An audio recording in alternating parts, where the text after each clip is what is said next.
it's another Jack Welch thought. Jack talked. Jack's nickname for a decade was Neutron Jack. He just fired everybody. He said it when he ran General Electric, and when he took that over, as 1% of the U.S. economy, 1% of the entire U.S. economy went through General Electric. And when he took that over, but they were into everything. They made jet engines and blenders, and trains and refrigerators, and they just made everything. And he said, if we're not number one or number two in this space, we're not going to be in that business anymore. And he just caught anything that if we're not number one or number two, or if we can't move this into number one or number two, we're not going to be in that business anymore. And he just caught everybody. He fired a lot of people. Neutron is in like neutron bomb, like their job evaporated. So something he said. He had a book called Winning, and something he said in that book somewhat repetitively was that you have to reward the stars. The top 20% of performers they're gonna carry the weight of the whole business, and they have to be heavily rewarded. Those top 20% you have to take care of very well.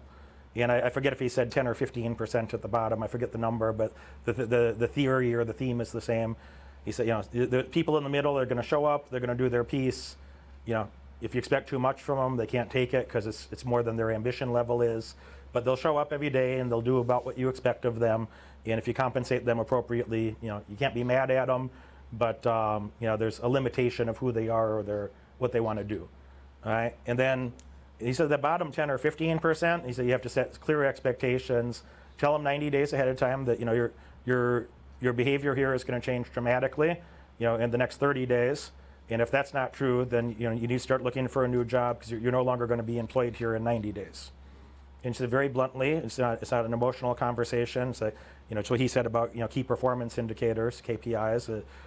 These are the metrics we expect of you. If you're not living up to those metrics in the next 30 days, just make sure that you're planning your transition because you're not going to be here in 3 months. And just tell them you're about to be fired and change dramatically or get the fuck out. Make your plans, I think that makes a lot of sense.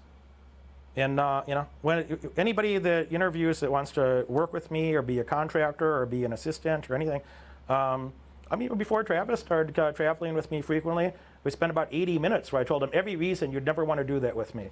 I told him I'm finicky, I'm grumpy, I'm very precise about seemingly nitpicky things. I want things a very certain way. Those fucking pens on the table out there, I want the fucking notepad square. I want these fucking lines fucking parallel to one another. I want that fucking pen set down a certain way with the thing extended. Right? I want the fucking lettering up, not down. I want everything exactly the fucking way I want it. I sat in every one of these chairs yesterday and positioned them so they're facing, so you're not like squared up here and I'm over there. I sat in every one of these chairs and then gave them dirty looks when somebody would touch one, not even move it. But when they touched the chair, then I'm scowling at them because they don't move your chair a centimeter because I wanted it right there, all right? And this and many others here, is that it's those little attention to details that cumulatively makes a big fucking difference. It makes a tremendous fucking difference. And somebody that's either doesn't have the intellect or does have the intellect but they don't think it's useful to pay attention to little nuances, that's not the right person to be around me. It'd drive us both nuts. It'd be terrible for both of us. It'd be terrible for both of us. It'd be awful use of my life and theirs. And I want things the way that I want them. And sometimes I look haphazard and I look a bit cavalier or flippant on occasion. And I just have, I dream about it all day. I daydream about it all day, the little details and nuances. And then I go to sleep and I dream about it some more. And then I wake up and I go do stuff. And I don't even want to do anything else. There's nothing else I want to do. I'm not changing that. And the same thing with a woman. If I was dating someone that, if she doesn't have that conscientiousness to have attention to detail on numerous things, she has to be pretty flexible. A girl who could date me, she has to be very smart. She has also attention to detail, but also has some flexibility and she's going to have to be a little more flexible in personality than I am, because if we were both like that, it'd be terrible. So there's a lot of upside for her, but I think there's an extraordinary misery that comes that most people subject themselves to because they're trying to date the wrong partner or they're trying to hire the wrong person. They want They want to pretend that, say, oh, so-and-so will change. Why do they need to change? Why don't you just find somebody that's already more or less the way that you'd like them, and you just have a natural compatibility with one another? I think it's just an extraordinary buffoonery that, smart people want to, oh, so-and-so, oh, they'll change, oh, they'll this or that. It's like, what if they don't want to? Why sugarcoat shit? I think it's so much better to set expectations up front and just let them opt in or opt out. Even again, I'll go back to the audience here that's watching us digitally. It's like, I couldn't give one fuck which one becomes a client or doesn't. I have no opinion. And let me explain that. It's like, anybody on there that's serious, if you're watching right now, if you're a smart person, if you have at least average intelligence, I don't want to hang out with dummies.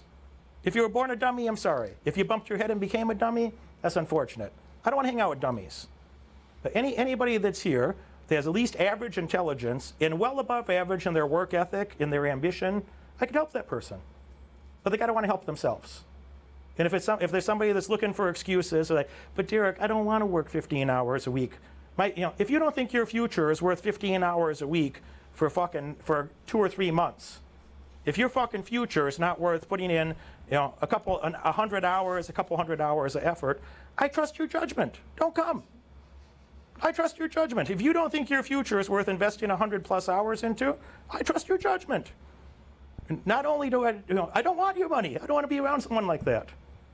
No. If you're the type of person that you believe that your future is valuable, that if you knew better, you'd do better. If you had better information, you would act on it.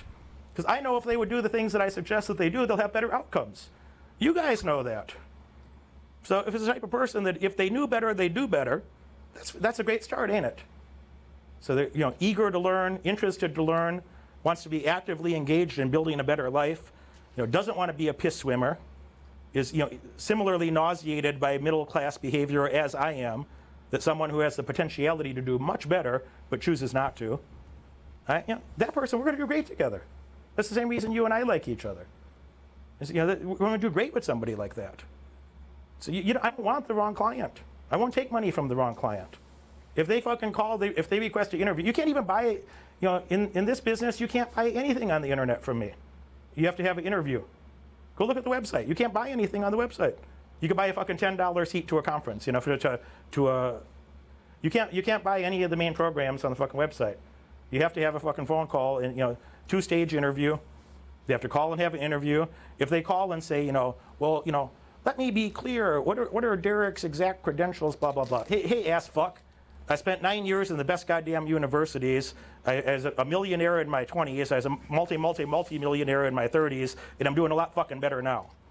I just bought 5 fucking houses, and people are paying 20 grand a pop to hang out with me because they're all millionaires and way smarter than you too. And if you're equally smart, you should be glad.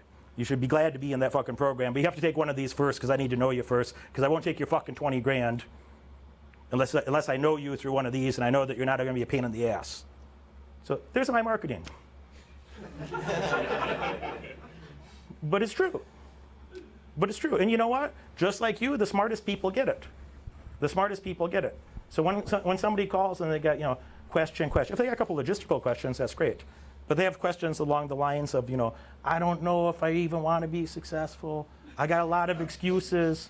I think I like my excuses more than my goals. What if I skip a couple weeks? No, if you skip a week of my program, I throw your ass out. If you don't do the homework, you have to take an accountability call before you can even join the next call. If you didn't do your fucking homework during the week, you're not allowed to join. But I set those expectations in advance. You know who's offended? Idiots. You know who's not offended? The most productive and industrious people, just like us, were like, Jesus, finally there's a group of quality people somewhere. Finally there's a group of people that we could talk, you don't have to be censored, you don't have to be politically correct. You could talk about reality with other smart, industrious people. That's why everybody comes to me. I think people are desperate for that.